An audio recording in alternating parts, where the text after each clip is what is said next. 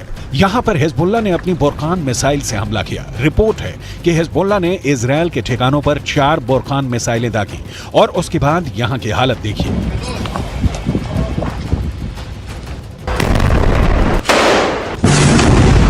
Hezbollah ने अपनी सबसे खतरनाक स्नाइपर फोर्स उतार दी है। हिजबुल्लाह ने अपने एंटी टैंक दस्तों को इजरायल की पोस्ट पर लगातार हमलों का ऑर्डर जारी किया है। इजरायल के कई शहर टारगेट पर हैं। गाजा में बमबारी के खिलाफ हिजबुल्लाह और हूथी दोनों ने अपने हथियार गोदाम खोल दिए हैं।